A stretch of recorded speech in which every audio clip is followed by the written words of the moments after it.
सभी को नमस्कार। आज हम यही टॉपिक को उच्चतम न्यायालय को आगे बढ़ा रहे हैं। देखो, अभी तक उच्चतम न्यायालय के बारे में हम पूरा पढ़ चुके हैं। बस अब इसके कुछ महत्वपूर्ण प्रश्नों के बारे में बात करेंगे आज। महत्वपूर्ण प्रश्न ये है कि पूरा पढ़ा तो है, लेकिन कुछ ऐसे क्वेश्चन हैं जो परीक्षा की दृष्टि से काफ़ी महत्वपूर्ण हैं, किंतु टॉपिक के बीच में नहीं आए हैं, पूछे गए हैं। उनके बारे में अपन आज बात करेंगे कि कौन कौन से क्वेश्चन है वो हमारे लिए महत्वपूर्ण है। चलो देखते हैं। पहला क्वेश्चन ये है कि सुप्रीम कोर्ट के जो न्यायाधीश हैं वो कितनी आयु तक अपने पद पर रह सकते हैं। काफी महत्वपूर्ण प्रश्न है, थोड़ा सा ध्यान से देखना। और एक और बात कि ये जितने भी बताए जा रहे हैं सभी परीक्षा की दृष्टि से हमारे लिए महत्वपूर्ण है। ठीक है, पहला क्वेश्चन है उच्चतम न्यायालय के न्यायाधीश कितनी आयु तक अपने पद पर रह सकते हैं, बने रह सकते हैं। अब देखो, यहां पर थोड़ी से कंफ्यूज होने की आवश्यकता नहीं है। पहले इसका उत्तर देख लेते हैं अपन। जो इसका आंसर है तो 65 वर्षीय आयु तक ही अपने पद पे रह सकते। यहाँ पे क्या होता है, कई बार एग्जामिनर क्वेश्चन देता है उच्च न्यायालय के न्यायाधीश अपने पद पर कब तक रह सकते हैं। वहां पर हम 62 वर्ष करके आ जाता है और हमारा क्वेश्चन गलत हो जाता है। देखो, इस चीज को ध्यान रखना। उच्चतम, हमेशा यह चीज पढ़नी बहुत जरूरी है। वहां पे वो उच्चतम पूछ रहा है या उच्च पूछ रहा है। उच्चतम पूछ रहा है तो उच्चतम न्यायालय के न्यायाधीश 65 वर्ष तक अपने पद पर रहते हैं, और यदि उच्च न्यायालय के न्यायाधीशों के बारे में पूछ रहा तो वो 62 वर्ष के आयु तक अपने पद पर रह सकते। इस बात का थोड़ा सा ध्यान रखना। अधिकतर क्या होते हैं, यहीं भी गलती कर देते हैं। अब अगला क्वेश्चन है कि संसद द्वारा महाभियोग के बाद में जो पदच्युत का जो आदेश देता है वो कौन देता है। यदि किसी न्यायाधीश पर संसद के द्वारा महाभियोग प्रक्रिया लगाई गई है, महाभियोग प्रक्रिया, और वह महाभियोग प्रक्रिया पास हो गई है, तो उस न्यायाधीश को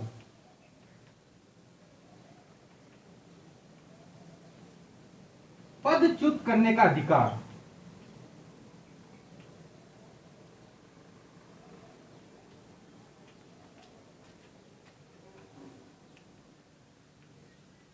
किसे दिया गया है। तो ये हमारे राष्ट्रपति महोदय को ये अधिकार है। मतलब ये आदेश पारित कौन करेगा, राष्ट्रपति महोदय करेंगे कि संसद के द्वारा आपको कदाचार का आरोप तय कर दिया गया है, इसलिए अब आपको अपने पद का त्यागपत्र देना होगा, पद छोड़ना होगा। अब आप अपने पद पर बने नहीं रह सकते।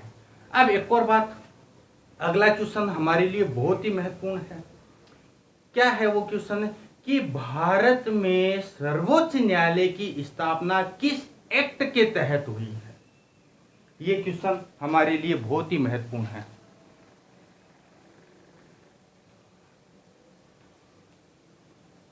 भारत में उच्चतम न्यायालय मैं यहाँ पे सुप्रीम कोर्ट या सर्वोच्च न्यायालय भी लिख सकता था, लेकिन बार बार उच्चतम न्यायालय लिखने का मेरा अर्थ यही है कि कहां पर हम गलती करते हैं कि वो जल्दबाजी में क्वेश्चन पढ़ते नहीं है और तुरंत टिक कर देते हैं। ये हमारी यहाँ पे सबसे बड़ी कमजोरी है। यहाँ पे मैं सुप्रीम कोर्ट भी लिख सकता था, सर्वोच्च न्यायालय भी लिख सकता था, लेकिन बार बार मैं उच्चतम न्यायालय लिख रहा हूँ। इसलिए इस बात को विशेष तौर से ध्यान देवें। तो भारत में उच्च न्यायालय की स्थापना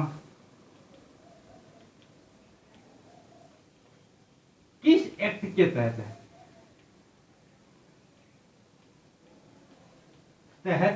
की गई है। अब देखो, सर्वप्रथम भारत में उच्चतम न्यायालय की जो स्थापना है वो रेगुलेटिंग एक्ट अधिनियम 1773 के तहत की गई है। इस बात को थोड़ा सा अब यहाँ पे थोड़ा सा आपको क्लियर कर देता हूँ।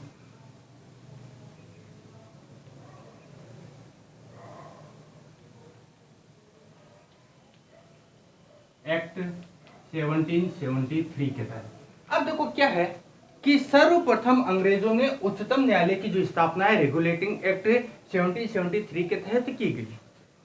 उसके बाद में समय निकला और 1935 भारत सरकार अधिनियम 1935 के तहत भी सर्वोच्च न्यायालय की स्थापना की गई। और कार्य कब से शुरू किया गया था? सर्वोच्च न्यायालय के द्वारा सन 1937 से कार्य स्थापित कर दिया गया था। उसके बाद में जब हम भारत आजाद हुआ था तब वापिस से हमने सर्वोच्च न्यायालय का नए इस तरह से उद्घाटन किया गया और वहां पर भी ये सर्वोच्च न्यायालय की शुरुआत मानी जाती है। इसलिए इस क्वेश्चन को थोड़ा सा ध्यान से पढ़ना कि यहाँ पे लिखा होगा सर्वप्रथम, मैंने नहीं लिखा है सर्वप्रथम। सर्वप्रथम भारत में उच्चतम न्यायालय की स्थापना किस एक्ट के तहत है? तो रेगुलेटिंग एक्ट 1773 के तहत है। अब अपन भारत की दृष्टि से देखें कि भारत की दृष्टि से या आजाद भारत में सर्वप्रथम सर्वोच्च न्यायालय का उद्घाटन कब किया गया?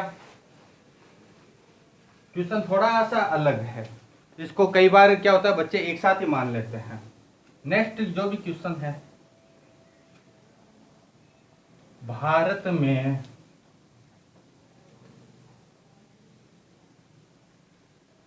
सर्वोच्च न्यायालय का उद्घाटन कब किया गया? तो आपका आंसर क्या होगा? 28 जनवरी 1950। ये तारीख याद रखना। वर्तमान जो सुप्रीम कोर्ट है, उच्चतम न्यायालय है या सर्वोच्च न्यायालय है, हमारे सामने कब अस्तित्व में आया था? 28 जनवरी 1950 को। इंपॉर्टेंट है, ठीक है। इस क्वेश्चन को थोड़ा सा आपको ध्यान से देखना है। अब ये बात करते हैं कि भारत में न्यायपालिका किस प्रकार की है। भारत में न्यायपालिका किस प्रकार की है? देखो, एक होता है कि भारत में न्यायपालिका किस प्रकार की है, दूसरा क्वेश्चन बनता है भारत में न्यायपालिका का स्वरूप कैसा है। दो क्वेश्चन बनते हैं, दोनों के बारे में बात करते हैं। भारत में न्यायपालिका का स्वरूप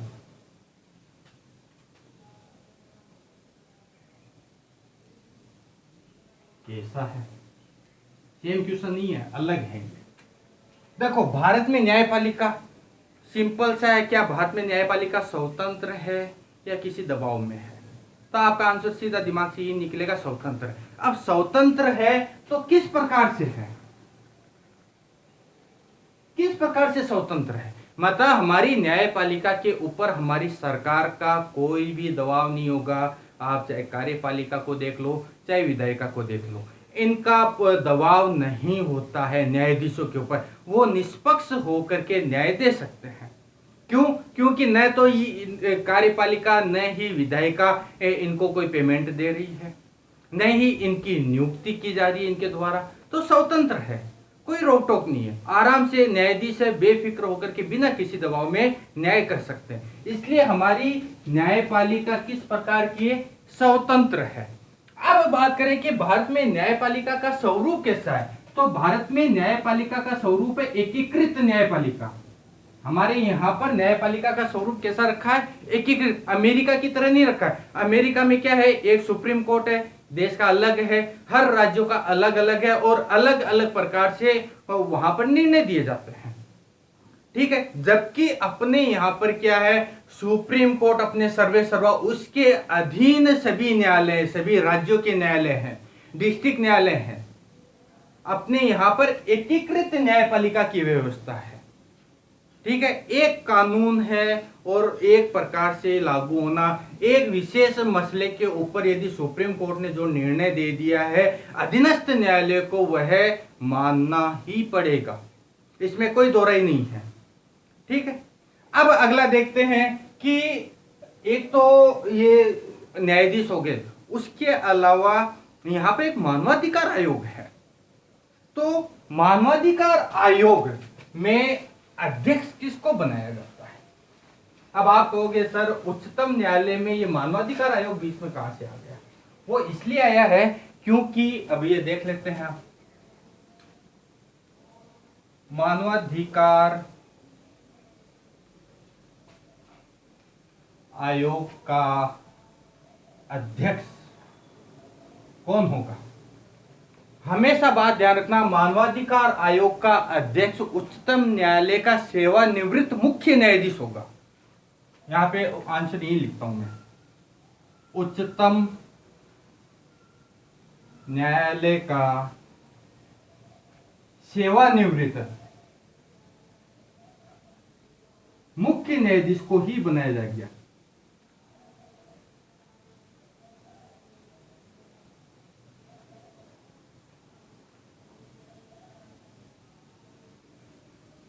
और ये जो नियम बनाया है, ये बनाया था नियम 1993 में। 1993 के अंतर्गत मानवाधिकार आयोग का जो गठन किया गया था, उसमें बनाया गया था कि इनका अध्यक्ष हमेशा उच्चतम न्यायालय का सेवानिवृत्त, ये बात ध्यान रखना कि जो रिटायर्ड हो चुके हैं, है ना, और उसका भी मुख्य न्यायाधीश, अन्य न्यायाधीश नहीं, मुख्य न्यायाधीश को ही मानवाधिकार आयोग का अध्यक्ष बनाया जाता है। अब अगला क्वेश्चन अपन देखें इसके अलावा कि वर्तमान में भारत के मुख्य न्यायाधीश कौन है? वर्तमान में भारत के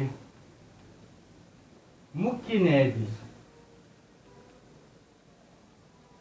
सुप्रीम कोर्ट के मुख्य न्यायाधीश के बारे में, भारत का आ गया, इसका मतलब सुप्रीम कोर्ट के बारे में बात कर रहे हैं। तो शरद अरविंद बोबड़े कौन है? शरद अरविंद बोबड़े। अब आपको सबको से बोबड़े नाम याद रहता है, ठीक है, पूरा नाम ध्यान में रखो, शरद अरविंद बोबड़े थे। अब बात करते हैं कि सुप्रीम कोर्ट का प्रथम न्यायाधीश, उच्चतम न्यायालय का प्रथम न्यायाधीश, प्रथम मुख्य न्यायाधीश,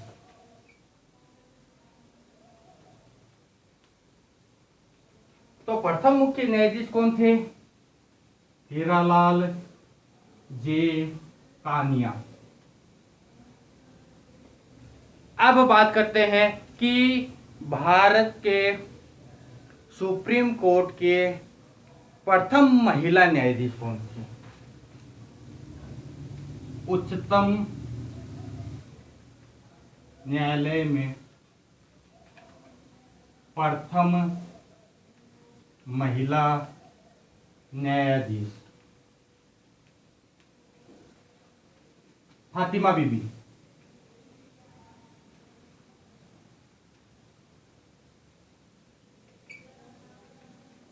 नाम याद रखना, फातिमा बीबी। बहुत बार ये क्वेश्चन आ गया है कि सुप्रीम कोर्ट में प्रथम महिला न्यायाधीश कौन थी? फातिमा बीबी। अभी हाल ही में ही एक याचिका लगी थी, उसमें कहा गया था कि सुप्रीम कोर्ट में महिला न्यायाधीशों की संख्या में बहुत कमी है, कम महिला न्यायाधीश बनती हैं, ये चिंता का विषय है।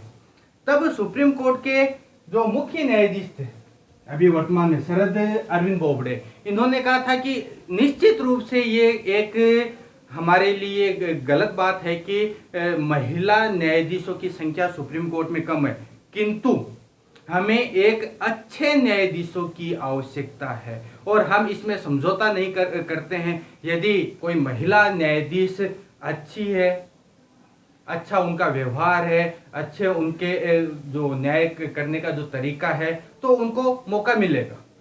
सुप्रीम कोर्ट के अंदर कोई भी लिंग के आधार पर हमारे यहाँ पर कोई भेदभाव नहीं किया जाता है, ठीक है।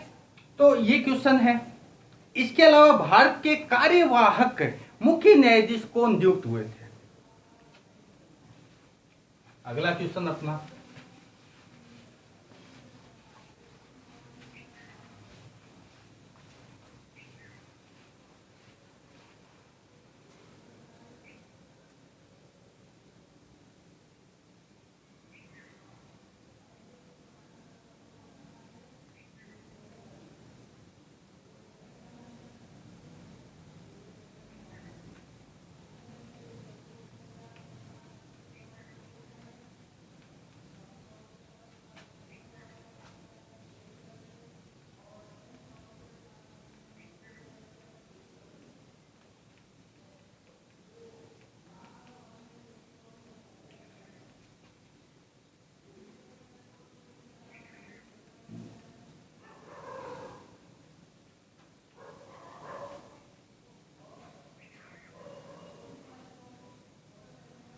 क्वेश्चन को थोड़ा सा मैंने मॉडिफाई किया है कि भारत के किस मुख्य न्यायाधीश ने राष्ट्रपति पद पर कार्यवाहक राष्ट्रपति के रूप में कार्य किया।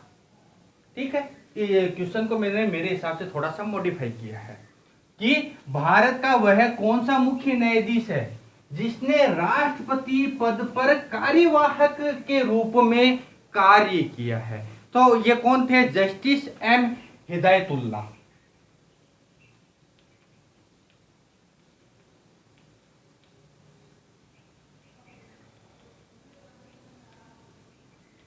नहीं पूछा जाता क्वेश्चन, फिर भी आपको बता दिया।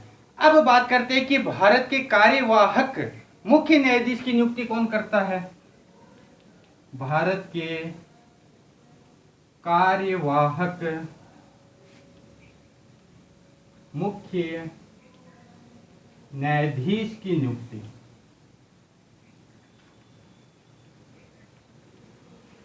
कौन करता है? देखिए, आपको इतना पता है कि भारत के मुख्य न्यायाधीश की नियुक्ति करने का अधिकार राष्ट्रपति को है। और यहाँ पर पूछा है कार्यवाहक कि यदि किसी कारण से मुख्य न्यायाधीश नहीं है, उन्होंने त्यागपत्र दे दिया है और मुख्य न्यायाधीश की अभी तक नियुक्ति नहीं की गई, वो पद रिक्त है, तो कार्यवाहक मुख्य न्यायाधीश किसी एक व्यक्ति को या एक किसी न्यायाधीश को कार्यवाहक के रूप में उस पद पर रखेंगे, क्योंकि यह पद खाली नहीं रहेगा। जिस प्रकार से राष्ट्रपति का पद खाली नहीं रहता कभी भी, उसी प्रकार से जो मुख्य न्यायाधीश है इसका पद खाली नहीं रखते हैं। तो ये अधिकार किसको दिया गया है? तो निश्चित रूप से आपके दिमाग में आंसर आ गया होगा, किसको दिया जाता है? राष्ट्रपति महोदय के पास में ये अधिकार है कार्यवाहक के रूप में। अब इसके अलावा एक और क्वेश्चन है, सर्वोच्च न्यायालय को परामर्शदात्री बनाया गया है कौन से अनुच्छेद के तहत? अपन बात कर चुके हैं, लेकिन मुझे ये क्वेश्चन थोड़ा अच्छा लगता है, परीक्षा की दृष्टि से काफी महत्वपूर्ण है, इसलिए इसको थोड़ा सा ध्यान से देखना है कि सर्वोच्च न्यायालय को परामर्शदात्री बनाया गया है। सर्वोच्च न्यायालय को परामर्शदात्री बनाया गया है किस अनुच्छेद के तहत? अनुच्छेद 143 के तहत परामर्शदात्री। फिर से समझा रहा हूं, ये परामर्शदात्री क्या है कि यहाँ पर राष्ट्रपति सुप्रीम कोर्ट से कोई समस्या आने पर उनसे उस समस्या का हल पूछ सकते हैं, और सुप्रीम कोर्ट के पास में भी ये अधिकार है कि वो राष्ट्रपति को उस समस्या के बारे में बतावे, हल के बारे में बतावे। यदि सुप्रीम कोर्ट मना भी कर सकता है, बता भी सकता है, और यदि बता भी दिया हल, तो राष्ट्रपति महोदय के पास में भी ये स्वविवेक का अधिकार है कि सुप्रीम कोर्ट की उस हल को वो स्वीकार करे या ना करे। ठीक है, ये दोनों के बीच में एक अंडरस्टैंडिंग का मामला है। तो मेरे हिसाब से ये सभी क्वेश्चन हो चुके अपने लिए इम्पोर्टेंट है। तो इसी प्रकार से अब एक नया टॉपिक लेकर के नेक्स्ट वीडियो में हम मिलेंगे।